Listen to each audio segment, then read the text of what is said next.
Hey, what's up guys? This is Josh here, and today we are going to be taking a look at the DC Collectibles World's Finest Power Girl action figure.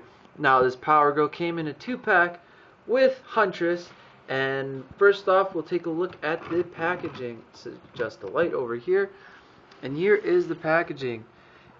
It's a typical 2-pack packaging. You got the Huntress and the Power Girl, you got World's Finest across the top there. This is what the package looks like. Huntress will be right here on this end, Power Girl will be right here, and Huntress's bow will be like in the center there.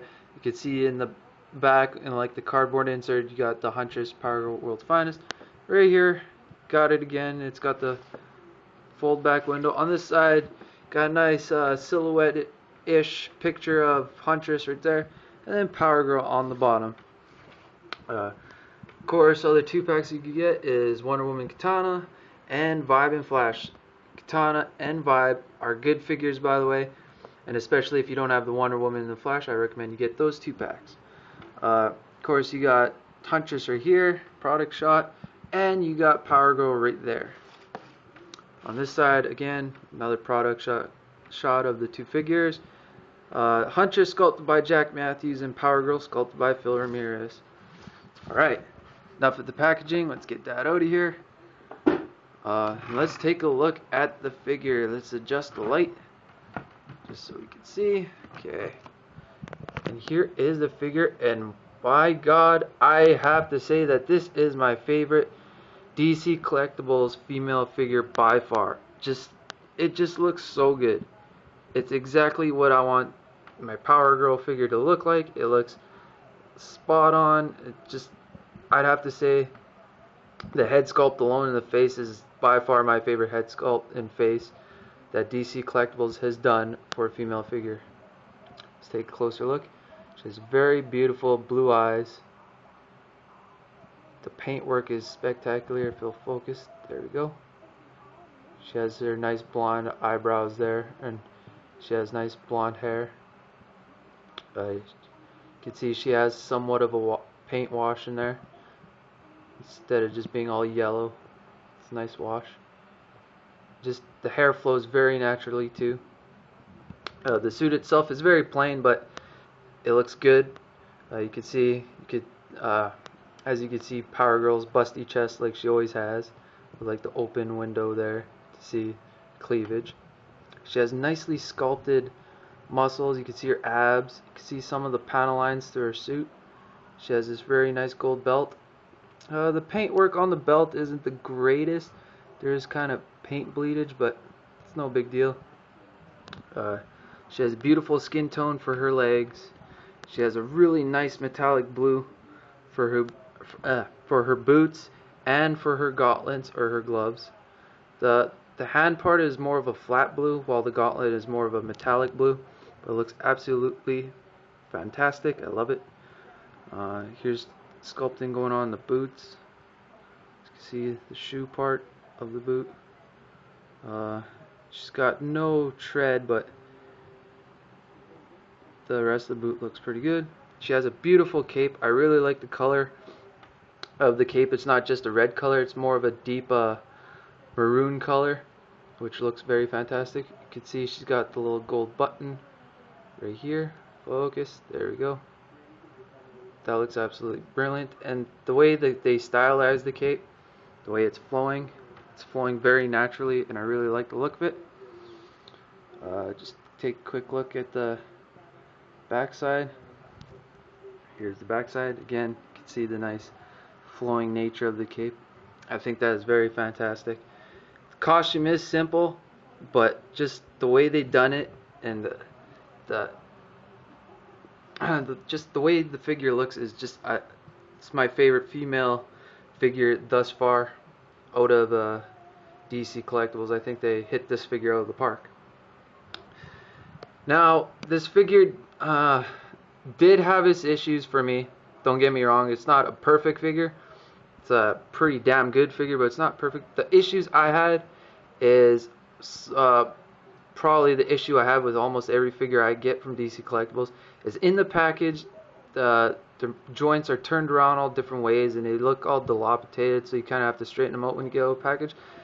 But with a female figure, it's really scary because their arms are very super thin. The joints are way smaller, and especially made of that clear plastic they use, it is very brittle and it is very scary sometimes moving the joints.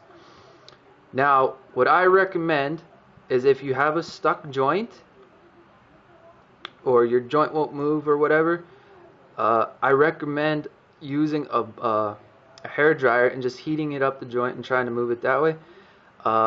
This arm and this arm too, actually both arms, they were super tight. Like they did not want to move at all. It scared the living crap out of me. When I was turning them, you know when you get that gummy rubber feeling when you're turning the arms and you feel like if you just turn it just that little bit, it's just gonna snap off. That's exactly what it felt like to me. So what I did, I just used a hair dryer. I'd heat up the joint for a bit where it was stuck, and I would just kind of work with it, and it eventually cracked, and it moves now.